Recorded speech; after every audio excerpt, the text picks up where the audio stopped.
Scott Morrison believes Australians have put too much faith in imperfect politics and institutions, leading to disillusion in society in a wide-ranging, valedictory speech on his retirement from federal parliament.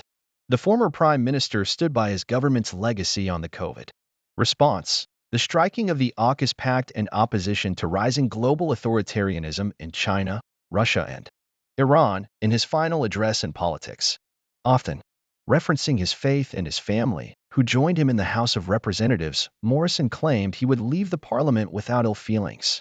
While I left nothing of my contributions on that field, I do believe that, in that arena, will always remain any bitterness, disappointments, or offenses that have occurred along the way, Morrison said. I leave this place appreciative and thankful, unburdened by offenses, and released from any bitterness that can so often haunt post-political lives.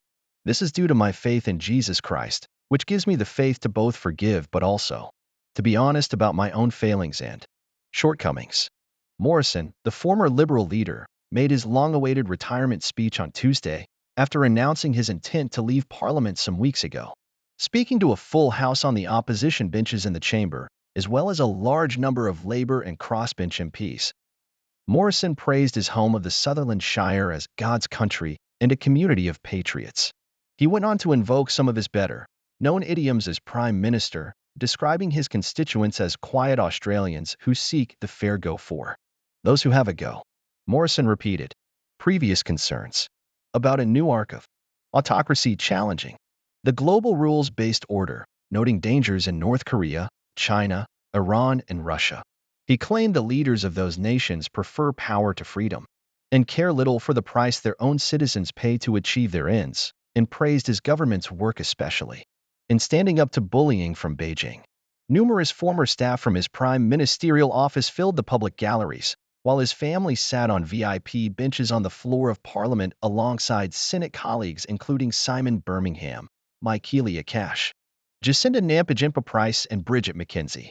Morrison praised those who had worked in his office over his 17 years in Parliament, choking with emotion as he mentioned 2 federal police officers who were injured in a car accident as part of his prime ministerial motorcade in Tasmania in April 2022.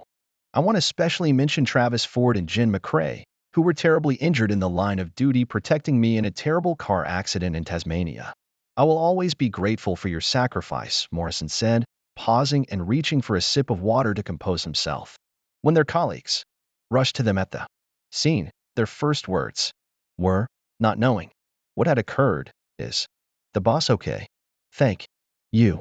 Morrison went on to thank key public servants at the core of his government's most prominent policy challenges, Chief Medical Officers Paul Kelly and Brendan Murphy, and Lieutenant Gen John Fruin, central to the COVID response and vaccine rollout, which he praised as gold standard, and the Defense Secretary, Greg Moriarty, and Defense Force Chief, Angus Campbell, for the AUKUS Pact.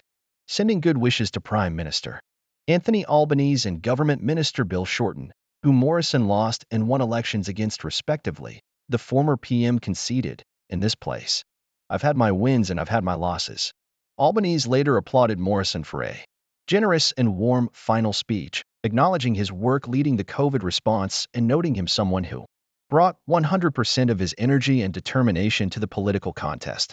Morrison's speech went on to repeatedly reference his faith and his church community, which he said he would not apologize for, in comments reminiscent of a sermon to Margaret Court's Pentecostal church soon after the 2022 election loss, where he said he and his fellow worshippers don't trust in governments. Morrison called politics an imperfect pursuit.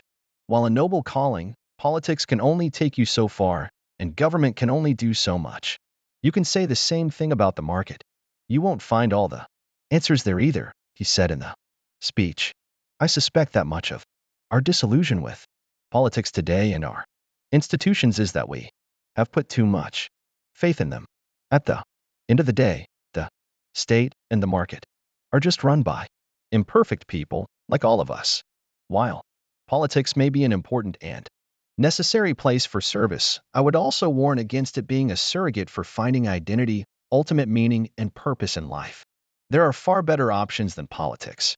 Since losing office, Morrison has pursued opportunities on the global lecture circuit, at conservative political conferences and will release a book titled Plans for Your Good, a prime minister's testimony of God's faithfulness in May through an American publisher of Christian literature.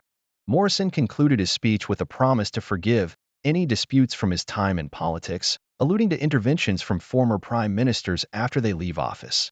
The opposition leader, Peter Dutton, praised Morrison after his speech, thanking he and his family for their service.